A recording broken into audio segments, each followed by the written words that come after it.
අදත් අපි ජනවාරේන භාවිතාවක් ගැන කතා කරන්නයි යන්නේ. ඒ තමයි ලපයි සිපයි.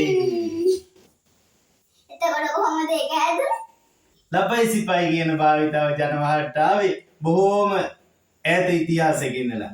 ශ්‍රී ලංකාව ඉතිහාසෙ කාටද අයිතිලා තිබුණේ? ඉංග්‍රීසීන්ට, පෘතුගීසීන්ට, ලන්දේසීන්ට 1796 තමයි ඉංග්‍රීසීන්ට ශ්‍රී ලංකාව කොටසක් අයිති වෙන්නේ.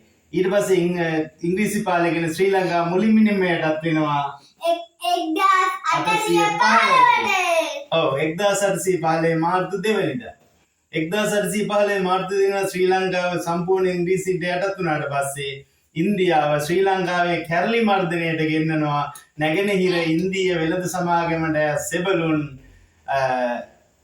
කොට්ටාස දෙකක්. ඒ සෙබළුන් වර්ග දෙක තමයි ලස්කර් සහ සිපොයි. ලස්කර් කිව්වා අපි නාවික හමුදාවට. සිපොයි කියලා අපි හඳුන්වන්නේ පාවල හමුදාව. බොහෝ විට ලස්කර් සහ සිපොයි කියන දෙකොට්ටාසෙම එකවර තමයි ශ්‍රී ලංකාවේ කැරලි අවස්ථාවලදී ශ්‍රී ලංකාවේ ජනතාව හමුවට එන්නේ. ඒ නිසා ජනතාව අතර ලස්කර් එනවා සිපොයි එනවා කියන එක කාලයත් එක්ක ලපයි සිපයි කියන භාවිතයක් විදිහට හැදුනා. වර්තමානයේ දක්වා මේක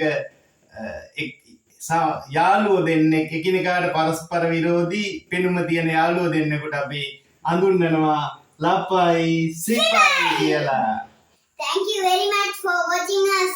මේ වගේ තවත් ඉතිහාස කතා බලන්න like and Subscribe කරලා තියාගන්න.